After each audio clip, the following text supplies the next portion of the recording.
Hey guys, welcome back. It's Lucid, and we are back with Champions Arena. It is turn 15, which means it is time for the third round. It's my first time seeing it. As you can see, we're downloading the turn. So let's do this fresh. Let's see what happens. A message from Sorrow. Well, not the best of luck in the arena matchups. Vampire Queen getting killed by the big Swordmaster Squid. My Fort's labs are about to come online, so the research isn't going that amazingly either. But I should start ramping up soon. Overall, I should perhaps have gone with LA Ulm since they have access to the Vampire Pretender, but Saramatia sounded like more fun, and the two Blood Slaves from the cap a turn is going to be nice to get once I can make lifelong protections. Yeah, I think Sarah's a better pick. You get more gems with early age than late age, which I think matters in this format a bit more than the more recruitment you get from having a Citadel. And most importantly, I think, is you get Witch Kings. And Witch Kings, and I mean, even the Oreopata thugs, whatever they're called, warrior queens or princesses or whatever, they're not bad budget thugs to put in too if you need to. Okay, from Niflheim, sending the first Scrotty to the arena this turn. Probably no match for that insane Kraken, but who knows? If it gets injured prior in a battle and it finishes its buff cycle before deciding to hit back, maybe. Also, got that throne the turn before, the S3 Lore Master that decided to animate dead, is a better use of his skill than Soul Slay. We didn't watch that, but he went and got... he's claiming some thrones. Throne of Gaia is not the one I would have picked, but it's not terrible. The nature gems sure are nice, especially since I'm not very lucky for site searching so far. So yeah, the thrones I think in this are... the mage access can be nice, but a lot of times it's just getting that guaranteed gem income. And without further ado, let's get to the battles. First up, we have Yomi coming in against a commander. And this guy just has a hat. Now, one of the main weaknesses of Yomi is they don't have any head armor. And so a lot of times they get popped in the head and they die. So this guy's now got a pretty impressive amount of armor. Let's see what he does for his script. I don't know if we'll get to see. Oh, Iron Skin and then attack. Blessing Iron Skin attack. Okay, that's kind of budget. And Yomi's already back up here with another fight against Ubar. Ubar had been just running train with these, with Scout Killer number 2. I don't think he's going to be lucky here. I don't think the Diony's going to care about birds. And, yep, that goes. So 2 for Yomi so far. And we have Pelagia squaring up against Pangea. Pelagia sending in the Kraken again. Same kit, probably the same script. This guy's just here to kill commanders. And he gets wrecked. So chalk one up for Pelagia. Next up, we have new Arco versus Asphodel, and this guy is gone berserk. He's got a Berserker's Pelt on a Berserker, so he hits for 29 damage. He will certainly win anything against like an Indie Commander or Scout. However, this is fearsome. Okay, so this is Kirby, and this is one of the things I was most excited for, was starting to see some of these, whatchamacallit, these Carrion Lord thugs, right? So he, with his Bless, he's going to have a tremendous amount of regen. He's got 20% regen, so it's going to be like 14 a turn. He's got the Dusk Dagger, which can potentially put things to sleep because bleeding will do fatigue damage. Excuse me. And then he's got attack and defense from these items. And the Dire Wolf Pelt for, I don't know, a little bit of armor. And he does Regrowth. Yeah, that's giving him the 20%. Barkskin. These, by the way, the best path is probably the earth or the water. The nature one is not so hot. So, he does enlarge too. So yeah, 14 regen a turn. Which is very scary. So that's cool. We have the Barbarian Chief gets put down. And what we're seeing so far is that nobody's really winning so far yet this round. Last round we had that Sheik run through and go on a tear and get a few wins. Nobody has won with a Scout or Commander so far. But chalk that one up. Now we've got Elf versus Atlantis. Okay, well, here we've got two... this is a krill battle. They're the bottom of the food chain, but this guy wins. A confused tourist. All right. So that's our first one. Somebody won with just sending in a, pathless commander. Okay, and here we've got a blessed Van Hers with a great sword of sharpness. This potentially could kill the Diony. Now, the Diony does not have a long script, so he's probably going to get hung up on these wolves while this guy finishes. And so we're going to see Ironskin come out. But Ironskin's not going to be great against the great sword of sharpness. However... Oh, this guy has quickness also, so he's going to attack twice as often, and he's got 26 defense. I think, guys, this guy has a very good chance of killing the Diony through all of his forms. He might not, but he could. This quickness is intense, because, he's already got him in the second form, which means he loses his body armor, so now he's going to hit for even more damage. Oh, and the fear gets him. He would have won. Fear, this is not the first time we've seen somebody run from fear. Has not been damaged. Full hit points and runs from fear. Wow. Diony there definitely getting a little bit lucky. And the poor Van Heers, who honestly should have won this. I think if he ran this, he would have probably won it 4 times out of 5. Okay, and we have... Oh, this is going to be a good one. We have Diony versus Carrion Lord. Now, this is a question. Who do you guys think is going to win? Carrion Lord, 68 HP versus Diony, 65 HP. This guy has attack stats of 15, 13, and then he's going to have, I think after Ironskin, like 30-something protection. This guy's not going to have much protection. He's only going to have 8, but he has significantly better attack and defense stats. And he's going to enlarge himself. And he's going to have a lot more regen. Okay, tell me who you think is going to win. Do you think it is going to be the Diony or the Carrion Lord? Think about it hard before I spoil it. I'm going to go with the Carrion Lord. Let's see what happens. Very well could be the Diony, though. Carrion Lord has a lot better weapons, though. He's got the Hunter's Knife, and he's got the Dusk Dagger. A lot of armor negating damage. So the protection of the Diony is not going to matter. And the Diony hits hard. It's like 37 damage. But he's got a fair amount of defense here. How often is he going to hit? Almost every time. He could win. It's hard to say. It's hard to say. But this guy also has the Sleep Vines, too. And he's got unholy weapons, right? So the these Sleep Vines, this is what we wanted to see, the previous episodes. These Sleep Vines are going to go to town. So now he's berserking. That was a lot of damage. Let's take a look at this. Okay, so here we go. Dusk Dagger for 23 points of damage. Hunter's Knife for 12 points of damage. Sleep Vines, 0 damage.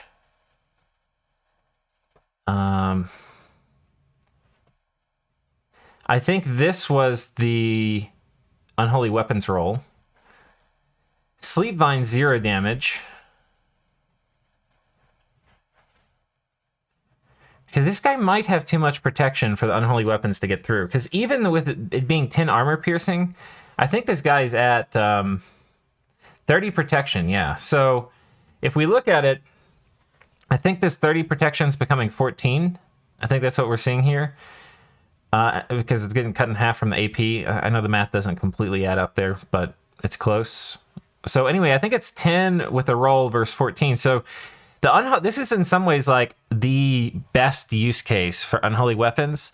And we can just see it's not working. And that's because the strength. I mean, the armor is too high, right?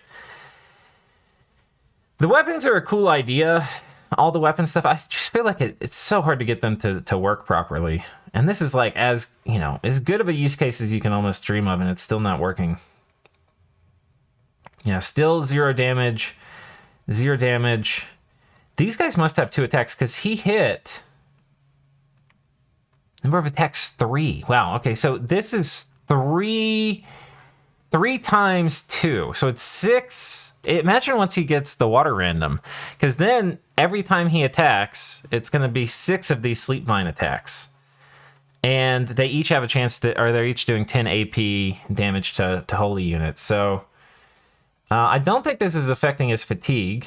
But he did get profuse bleeding. But he got hit for 20. I don't think... I don't know what's happening. I'm getting my curly cue here. I don't think this guy has quickness, does he? Oh, he does have quickness. That's part of the bless. Okay, that was something I didn't factor in.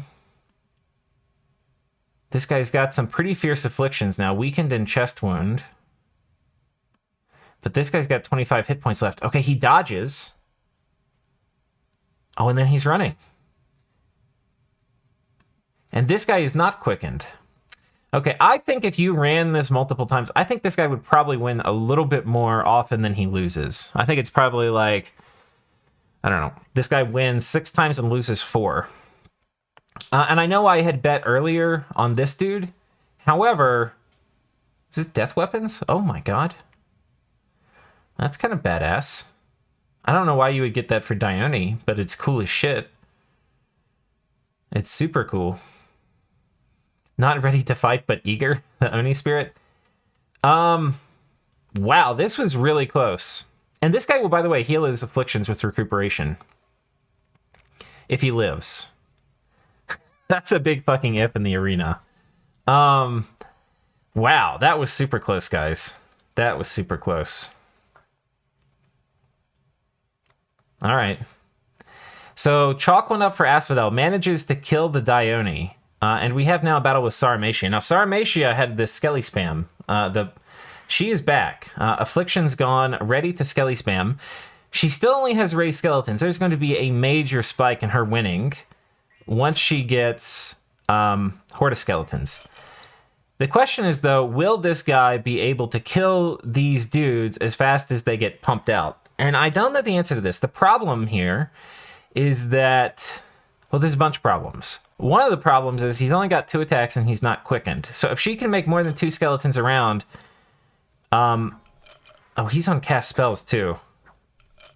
I don't think this ends well. He's going to get surrounded.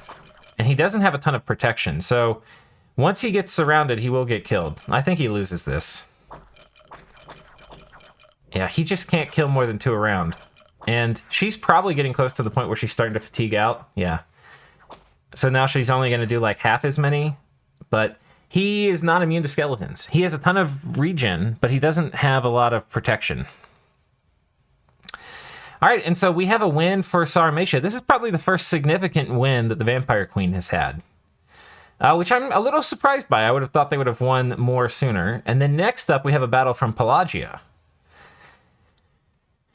Coming in here against a Cynocephalian buffoon, who's going to throw his javelins and then die. So that's 2 wins now for Pelagia, and now we have a win for, or a battle here with Gath. Now, what does Gath send in? He sends in an Afflicted Sage. I would think you would send in like a Scout rather than a Sage, because you kind of need these guys to research. So I would do that. But I think we know how that goes. So another win for Pelagia. Pelagia is getting pretty lucky with getting a lot of these fights here. So he's going to have a lot of points. Okay, another commander. He's getting a lot of these easy fights too. You know, he's not getting these ones. Now we should have coming up a Scrotty. And the Scrotty can maybe do some cool shit. So he's got a Sword of Swiftness and a Flesh Eater, and a Ring of Attack, and a Flask of Holy Water. And that's going to give him this Bless, which is regen, a bunch of defense and attack, and Unholy Weapons. Which, Unholy Weapons, very good on the Sword of Sharpness, especially versus the Kraken, because the Kraken right now doesn't have a ton of... Well, no, it has Iron Skin, but I think it's only going to have 20 protection. So, I don't know, it'll do chip damage. Unholy Weapons. All right. Let's take a look at this Windlord, though. So make sure there's nothing fancy on it. Yeah. This guy is basically just going to be killing any commanders that show up in the arena pretty regularly. But he's going to have, even with a pretty good bless, he's going to struggle against any of the more basic thugs. And here we have Saramatia versus Niflheim. Now, What is important is this guy has not cast Quicken Self. If you cast Quicken Self with this guy, not only is he going to be just way more killy, but he's going to be able to chew through the skeletons much faster than they're getting produced. In this case, though, he can kill 3 skeletons a turn, which he will. So he technically should be able to get through this. And did he cast Quicken Self? Oh, he did cast Quicken Self. I think he has a shot at winning. He might get Hand of Death up close, but he's going to be able to kill these faster than they get produced. Because of the Berserk, he is going to fatigue out a little more quickly. No, I think he has a shot at winning. He's going to close. He's going to be able to kill this. You see, he moved forward a couple tiles.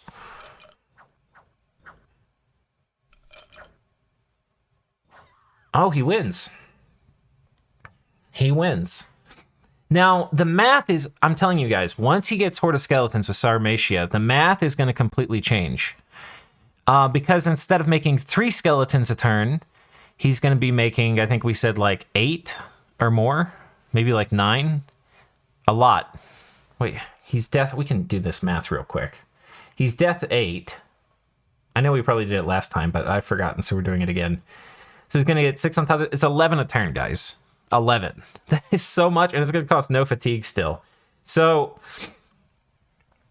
she will be able to make 11 a turn. That means this guy, even with quickness, max he's capable of killing a turn is, with his current equipment, is 6. So every turn there's going to be 6 more skeletons piling up around him.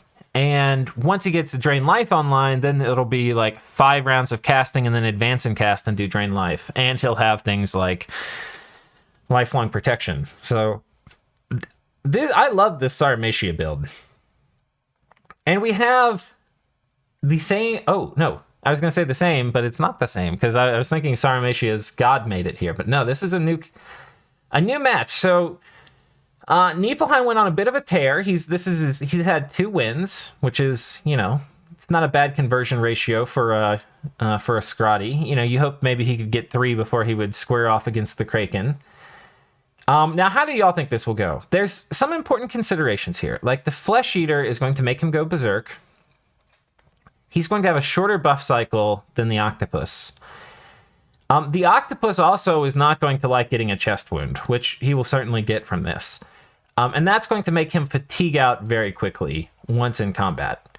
The problem, though, is how is the Scrotty going to deal with what presumably is going to be 16 attacks around? Right now, the Scrotty is doing 4 attacks times 8 attacks around. So it's 16 attacks around versus 8 attacks around. The catch here is that this guy has 53 hit points with 23 attack, 19 defense. And this guy has 300 hit points with 29 defense. And about the same attack. So I think this is just going to be a massacre. And Niflheim knew this, right? Niflheim sent us that message, and they were like, I kind of know how this is going to go.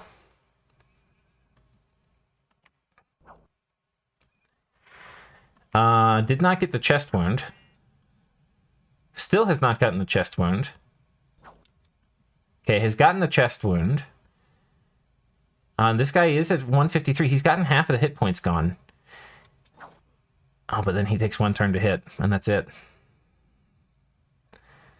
Well, he's gotten a chest wound on the Kraken. The Kraken is racking up some afflictions. If this Kraken gets cursed, it's going to be a bad time. It's going to be a real bad time.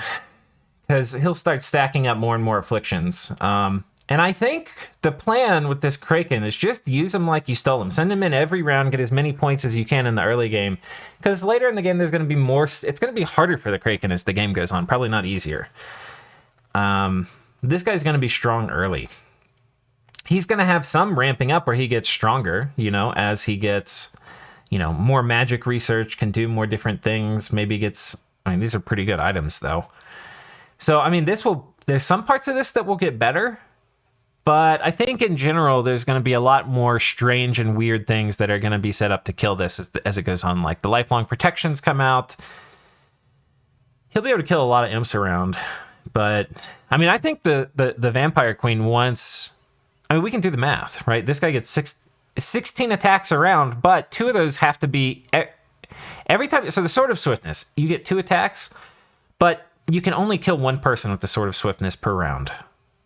So he can only kill 4 times 2, 8 skeletons a turn. So Horde of Skeletons will overwhelm him. The Vampire Queen will be able to make more Horde of Skeletons than he could kill. So automatically she can turn timer him once she gets Horde of Skeletons. Right? And then the question is, if he puts her on Advance and Cast, he may not cast Horde of Skeletons and then instead may, do something else. Like Drain Life, which, great, it's going to do damage, but the crappy thing about it is you may run through your skeleton buffer. So anyway, yet another win for the Kraken. And what did he win? A Wand of Wildfire. Not really a great prize for him, but something. And that's it, guys. That is it. Another victorious round for the Kraken. We saw some real cool things. What were my favorite things this round? My favorite things were probably... there were some cool things that didn't quite work out. Like this Vanhurst was really cool, running back there with the Great Sword of Sharpness, already blessed. What else? I mean, the werewolf was pretty cool. It was kind of cool seeing that guy come out early. This was probably the coolest battle, the Asphodel versus Yomi battle. This was really cool. I really liked watching this one. So, at any rate, tune in next time. We'll have another exciting round of the arena. And we'll see if anybody is up for really challenging the Kraken. And, you know what we'll do? Next time we'll show you the scores, because we've got a spreadsheet, because the score counting is more complicated now. And Sunshine has been updating it. So, yeah, I'll show that to y'all, and we can see what the points are. All right, next time. Peace.